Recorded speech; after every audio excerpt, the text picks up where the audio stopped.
Welcome back to Cottage Talk Full Time. I'm Russ Goldman. Joining me right now is Emilio Danello. This is our initial reaction show of Fulham's 1-0 victory against Sheffield United. And Emilio, I'll just get us started and I'll go right to you. I tweeted out before the match, I didn't care if they won it ugly, just win. Find a way to win, just win. It was about the getting the points, not as much about the performance. We will talk about the performance, but you know what? In the end, watch out, Newcastle. Fulham are now 3 points from you. That's the bottom line because they needed the points, Emilio. Your initial reaction? Phew, just relieved, to be honest. It was fourth win of the season, second win in the week. The boys are buzzing now. I'm buzzing now. Again, 7 points from 3 matches, not bad. I don't care. Hi, Steve. Hi, Chris. We're all buzzing here. It's 3 points are 3 points. I think that's the key thing. Sheffield United were ugly. Didn't offer nothing. We dominated from start to finish. Yep. We made it harder for ourselves than it maybe needed to be, but I don't care. 3 points are 3 points. Another clean sheet. A good finish from Lookman. That we saw the best of him this year. I think that's been probably his best game since Christmas. Overall, it's not about the performance. It's about the 3 points. And what's right. Your headline statement? Watch out, Newcastle. Absolutely. That's right. We're gunning after you, Newcastle now. So at the end of the day, well done, the lads. You made it difficult for yourselves, more difficult than you needed to be. But who cares? It's all about 3 points. And well done, chaps. Well done, team. Let's go to Crystal Palace and turn them over as well. We play. Why can't they, Emilio? It's time to run for us now. Clean sheets. Yeah. Confidence. Crystal Palace aren't a great team. Why can't we go to Crystal Palace and get a result there in a week? Exactly. In a week's time. We've got nothing to fear now, to be honest. I think we've been saying it. Keep believing in this team. There's still hope. There's many games in there. We beat a team around us. Yep. And that's all you could do. You could only play whoever's at your opposition. And Sheffield United were absolutely poor tonight, but I don't care. It's 3 points, and I'm overjoyed.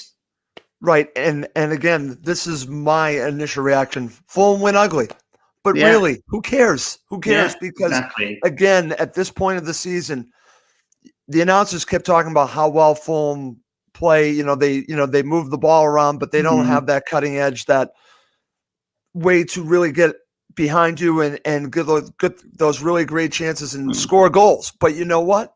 They were braver in the second half than they were in the first half. We'll talk about that because, again, I didn't like the approach. I was afraid that the team would come out scared to lose this match. And Emilio, I think they did. And but you know what? In the end, like I said, we'll talk about it with our initial reaction. But they got the 3 points. They put all kinds of pressure on Newcastle United. Would you like to be a Newcastle United supporter right now? Yeah. Knowing that Fulham are breathing down their necks. And the last match, as long as they're within 3 points and the goal differential is good, it can all happen on the final match at Craven Cottage.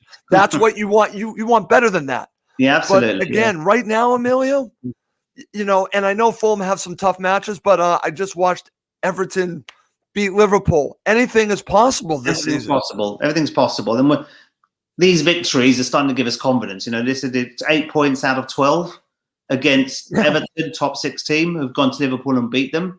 Yeah, we won away to Everton. You got West Ham at home. We should have won that game. So things are starting to, I'd say, victories give you confidence. Clean sheets are always a good thing, and luck's maybe starting to turn our way. I've said it a couple of times in the last week. I've said maybe a couple moments today 2 months ago might have gone against us, but today that's right. Those decisions are slowly turning towards us, and that comes with confidence, belief.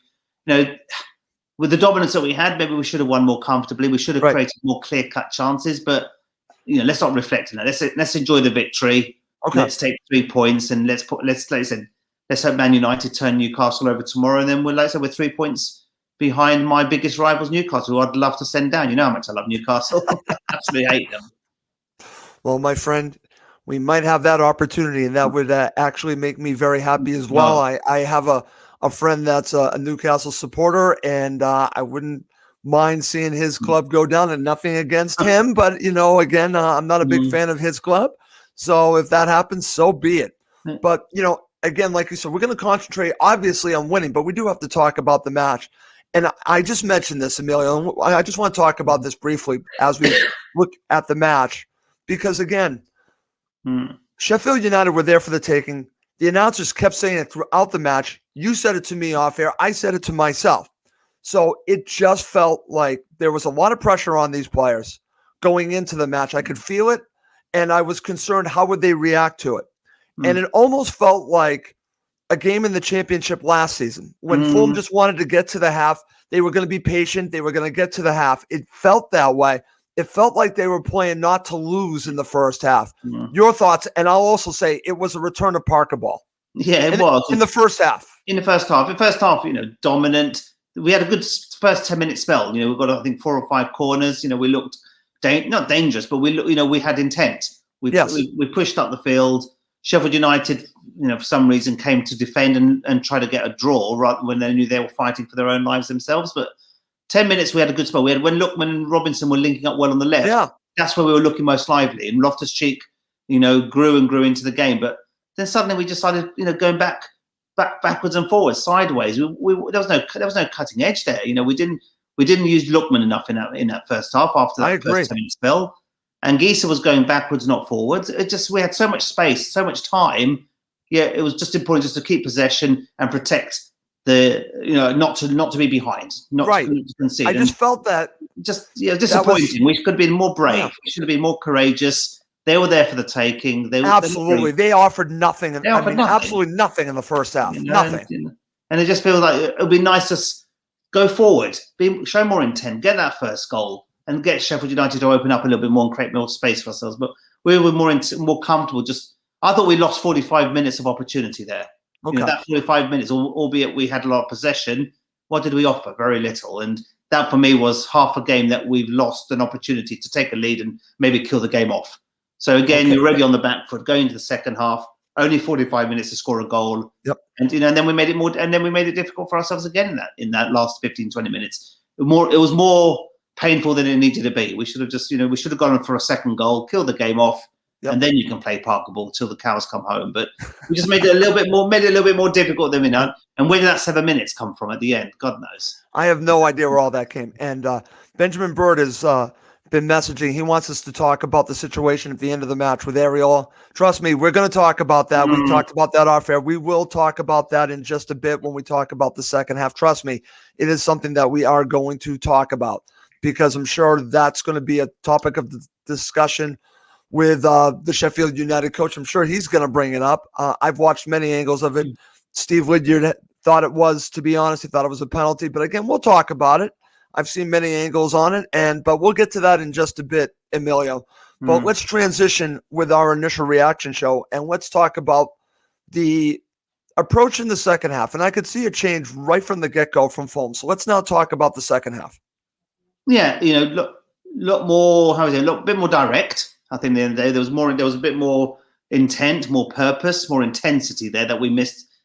Other than that first 10-minute spell at the beginning of the first half, we were in control, but didn't really offer much. Second half, we came more direct, and we showed more passion, more desire to win. We knew this was a must. This is the most important, probably the most important 45 minutes in Parker's career, managerial career at the club. He knew this was a must-win game, and they were there for the taking, Sheffield United. And like I said, it took a great long ball from Anderson and it was a great control from Lookman and an excellent finish.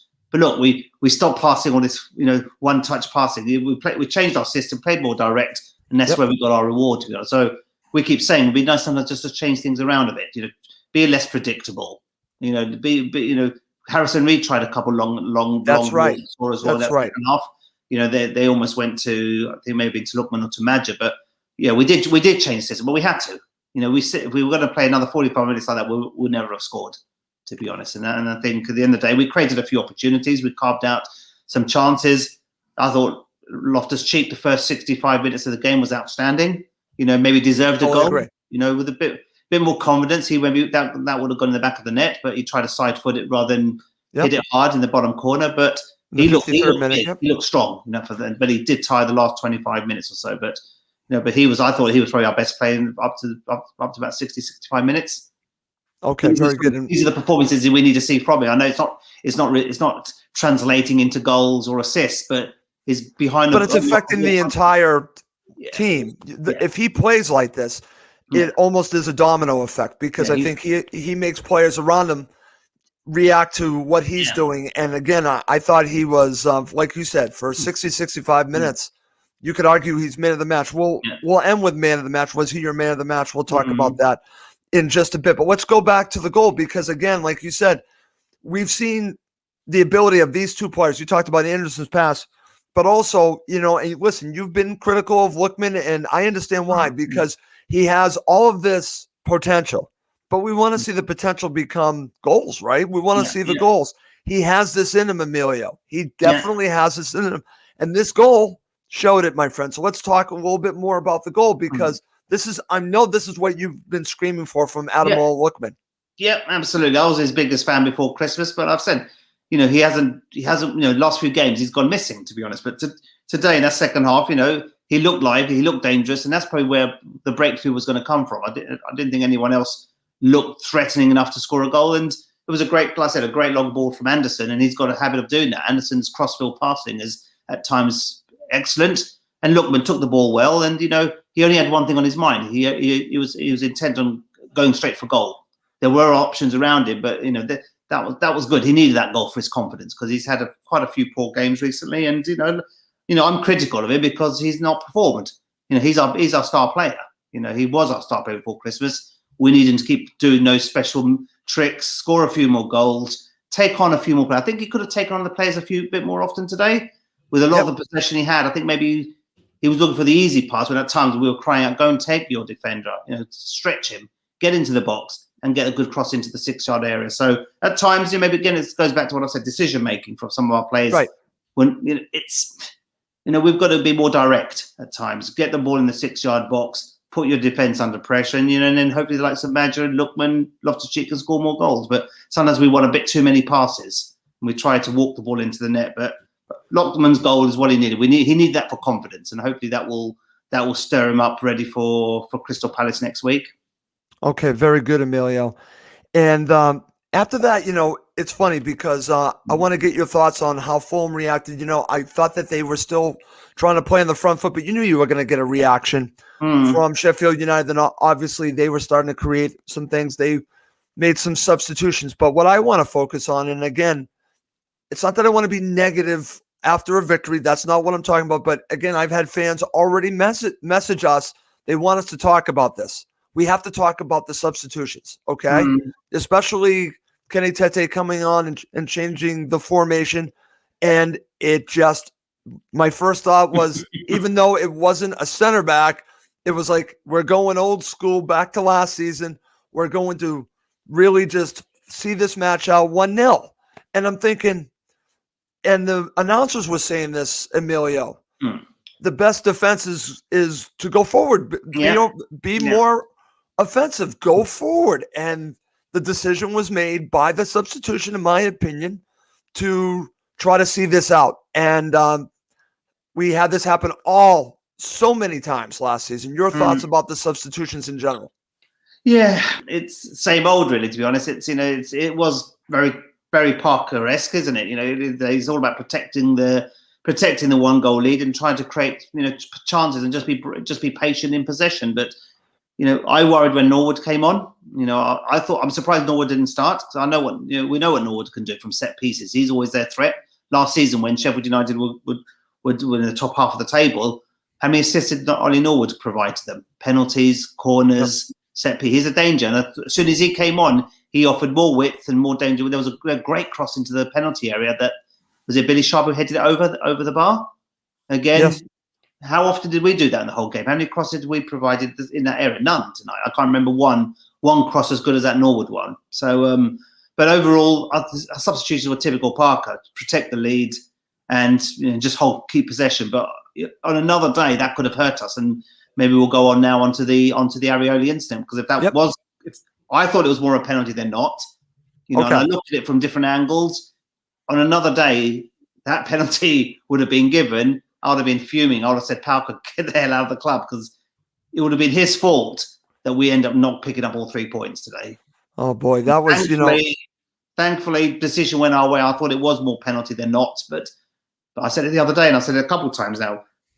bit of luck's now starting to go our way. When you've got a bit of luck on your side, those decisions going in favour of you.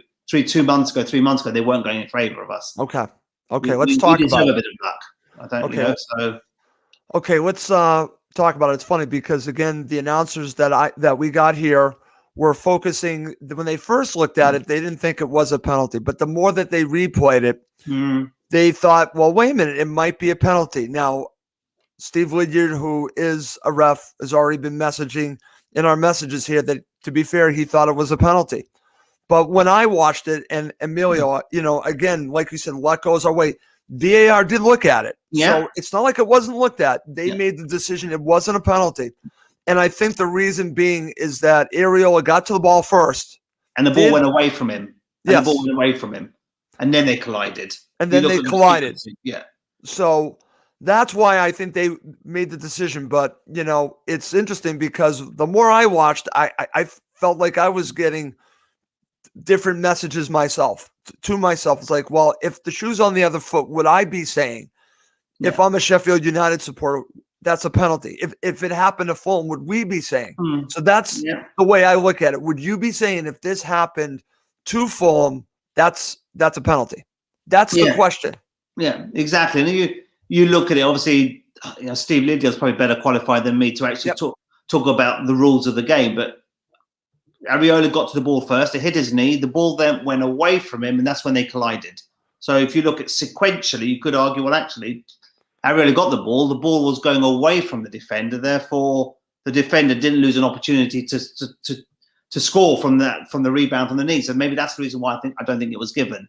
But at the end of the day, it's there's two sides to every story. A lot of people commenting here who thought it was definitely a penalty. Chris Wilder saying it was a penalty all day. Steve Lydiard saying it was a penalty all day, and maybe the luck is turning. And you need luck when you're fighting for relegation. We've had these calls go against us. How many have we had against us all season? I've said it. We need this bit of luck go our way. And they tend to even out over the course of a season. But the frustration is we should have been 2-0 up, 3-0 up. It wouldn't have mattered. That's my point. It's right. Chris Wilder wouldn't have had a reason to complain about the penalty. And trust me, he's already 2-0 down. That's going my to be only frustration tonight. Yeah, my only frustration. Kill the game off and win comfortably. But we were dogged, and we got the 3 points. So I'm pleased about that. But we made it more difficult than it needed to be. And unfortunately, rather than celebrating the win, people are talking about the controversy at the end. Mariola's, I see both sides of the coin here. I think I thought it was maybe more yes than no, but. Again, Steve Lydiard, the rules better than I do. That's right. When it comes to these decisions, that's why if Steve says it, I give it a lot of weight because he happens to be a referee. So that's what he feels like. But again, I watched it. Like I said, I kept going back and forth in my head. As a Fulham supporter, I just said to myself, well, VAR looked at it. They went in our favor. But, again, it's VAR and there's all the controversy just with VAR's decisions. So, yes, it does open that up for people to complain, but it goes back to the title of the show, my friend. Obviously, it's, we're putting the pressure on Newcastle. And like I had said, that, I don't care how they won. They won. I don't care. They won ugly. Who cares? That's the bottom line. We are going to talk about these situations, which I think we will have to, and we will be doing a post-match show if anyone's wondering, and we'll go into more detail on it. This is just initial reaction show. So, Emilio, coming up next, I want to focus on man of the match, and then we will end the show. Okay, Emilio, this is going to be an interesting one. I'm curious where you're going to go with and what the supporters are going to say. If you're watching live, feel free to share your thoughts on who is man of the match, because I could make an argument for Ruben Loftus-Cheek in the beginning of the match for, like you said, 60, 65 minutes, but he did fade. So let me ask you, Emilio, who's your man of the match? And then we'll see what the comments are. Yeah, David, I thought, for the first 65 minutes, for me, I thought, like I said, Loftus-Cheek was a tower of strength. He was outstanding, technically very, very good. Good runs, good movement. He didn't put a foot wrong, but he did tie the last 25 minutes. Where do you arguably give it to Lookman? To be honest, he scored the winning goal. That counts, so that gives that counts for everything. Good control, good finish. But there are other times. Yes, he was causing him a lot of problems, but sometimes the frustration I have with Lookman is maybe just needs to do. Could be with all that talent, just it needs to be a little bit. He needs to offer a little bit more, create more chances. But it's difficult for me. Anderson as well. I thought Anderson was excellent in defence. He assisted the goal. You could, to some extent as well. So there's lots of people. I'm not sure. A lot of people saying Anguissa. I'm not sure. I'm seeing that. I'm going to share some of the comments coming up. I didn't see that. I thought his yellow card was harsh. I thought there were worse. Yes, I agree with that. That went no yellow card. Anguissa, one foul, yellow card. That really frustrated me. But then his foot was up. In that second half, you could argue that could have been a free kick. On another day, who knows? He might have got a second yellow card and could have been off. I'm just saying. I thought at the first half he could have been a little bit more assertive rather than just holding the ball and going backwards a little bit too much for Anguissa. I thought he should have been a little bit more forward running. A lot of shots from outside the box, which went either wide or over the bar. But if you have to ask who's my man of the match, I'm probably going to give it to Lookman.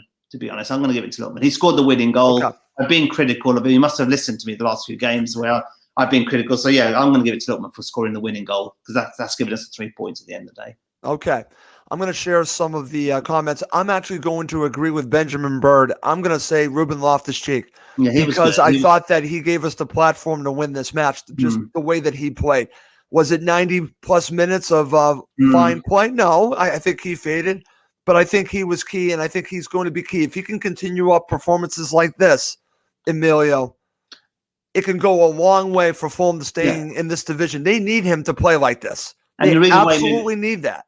And maybe he faded is because Madge got taken off, and maybe then tactically he was playing out of position, which is probably why we didn't see, post Madge being substituted, Loftus-Cheek wasn't a player who was preceding that. So that's probably why I thought Loftus-Cheek didn't play the whole 90 minutes. Overall, for 65 minutes he was out. But you can see the ability. I mean, at times it was like he was a man among boys. Just his just the way that he just composed himself and just forced himself on these players and just went around them and just went through them.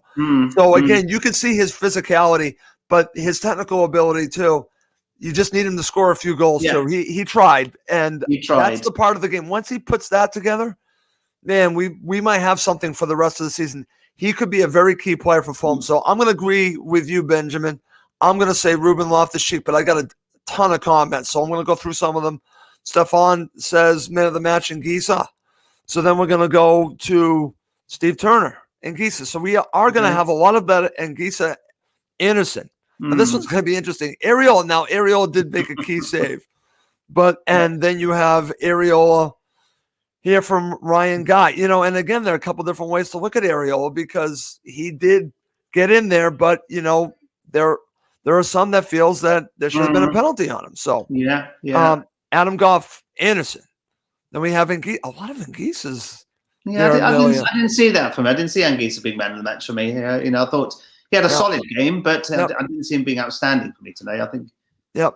Steve Lydiard has Reed. Let's see. Toby Jones, Lookman for the goal. Ben Lawrence, Anderson, or Areola, man of the match. And again, they just keep going and going. I want to thank everyone for so many comments about man of the match. That's great, and really appreciate that. But I want to ask you about one player, Emilio, we have not talked at all about. We've not talked at all about this player, and his name is Josh Maja. So we haven't mentioned him. No. I want to get your thoughts on what he offered. Now, again, I don't know if he got a lot of service there. Obviously, I'm not talking about him for man of the match. I'm curious your view of how he played today. Fairly quiet. He some good running off the ball. I could see, from the video, from the cameras, and he was hungry. He was a lot of hard work, a lot of running up and down the pitch.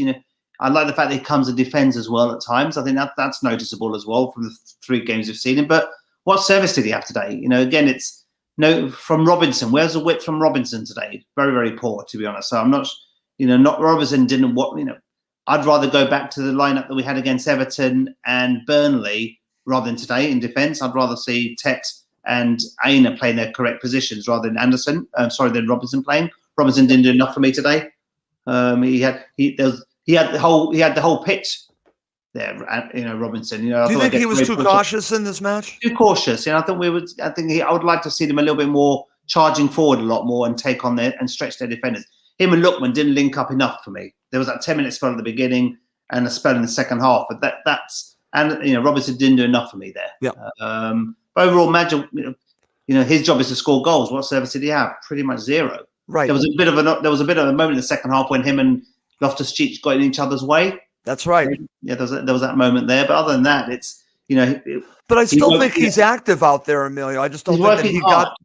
I think he's working hard for the team. So in a way, that's why I wanted to bring him up. But you might have thought that he wasn't out there, but you could see that he was working hard for Fulham tonight. It just again, he wasn't getting the service that he needed. Yeah, he just wasn't. At the end of the day, it's he could be an important player for us, but we've got to create chances for him, and we're not. I'm going to share this because Toby's 100% right here. Yeah. Quality of our crossing is absolutely wonderful, and this is causing problems because you have someone that again is a poacher. You need someone that can cross the ball to this guy to get him the ball when he needs it, and the crossing has been bad. I will say this and I'm glad that I think it was Steve Lee did that mention Harrison Reed. Harrison Reed is acting more forward thinking since I want to say 3 or 4 matches ago. All of a sudden, his mentality has been more forward thinking. So and you can see he's taken some more shots. Emilio, he's not afraid to shoot, and I actually think that Parker has been instructing the players to shoot more because there was definitely more shots. Were they quality shots? Most of them probably not. Not enough, no. But you know what? I like the fact that they were at least shooting. Yeah, Aina had a good shot, which the keeper he did over the bar. But overall, it was all long distance shots. I'd like to cut defend like we did against Everton last week. We needed to get behind this team, and we just didn't.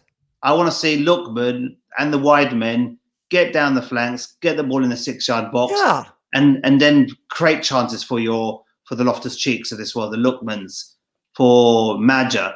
Do what we did against Everton, and we'll score more goals. But today it was. There wasn't enough of that. We saw. I'm glad that you brought up Everton because they have the ability to do that, but we did not see that nearly enough. And maybe this goes down to, like I said at the beginning of the show, where in the first half, I think that they weren't brave enough. I know that's not a great term, but you know what I mean. And exactly. And everyone that's watching knows what I mean by that. It's been a problem all season. Our crossing isn't good enough. Crossing's not good enough, and we're too passive at times instead of being more aggressive. Like you said, more brave. Anyways. Again, some Adam Goff mentioned where Reed's long distance shot against Everton created the goal. Same thing there. Right. Stop trying to walk the ball into the penalty area.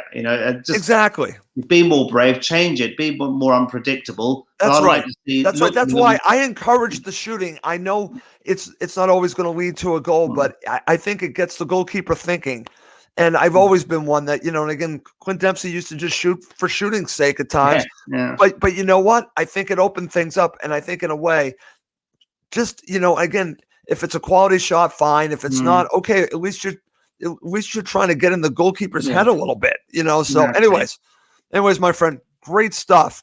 Final thoughts before we wrap this up, and we will have a post-match show tomorrow night. Yeah, 3 points are 3 points. Let's all celebrate that. We're closer to Newcastle. 8 points from 12. I think everyone would have taken that. 4 games ago. I think going to Goodison Park and playing them off the park. Another clean sheet. That's 3 clean sheets in 4. There's some positives here. So I think your headline there, watch out Newcastle. Damn right, Newcastle. You watch out. Because I think that they should be concerned. Even Brighton are not out of it yet. Nope. Brighton or Crystal Palace on Monday. No, they lose that. They're going to get sucked into this as well. So we're putting pressure on these teams. So these teams now need to respond. So well done, the Fulham. Thank you very much. We've got the 3 points. We've got a week now to prepare for Crystal Palace, and that's right. I expect us to go and get a result there. I think we've got enough confidence to go there and beat. There is no reason why they can't. And they haven't got Zaha. Zaha's still injured, I think, isn't he? So he always destroys us when he plays. That's right. He's always been the difference, Emilio. Yeah. So if he's not available, they're a completely different team. I've watched them, and they're not the same team. Listen, we saw that with Everton without Calvert-Lewin. Now you see it with Calvert-Lewin. You see what difference is. Yeah, exactly. And and then we take it to Newcastle. And the Newcastle supporters know without Callum Wilson, they are in trouble. They know it. That's why Fulham needs to keep on getting points to put the pressure on them. Like I said, if it comes down to that final match, I like Fulham's chances. And again, I would like Fulham to be ahead going into that final match. But again, it's been a lot. Listen, they shaved off up to this point because obviously Newcastle still need to play, but they've shaved off 7 points. I mean, that's a tremendous amount that they've taken off of this the situation that they're in. So anyways, we do have to wrap this up, my friend, okay? So let's wrap this up. Like I said, we will have a post-match show. For Emilio Danello, I'm Russ Goldman. Thank you, as always, for watching and listening to Cottage Talk.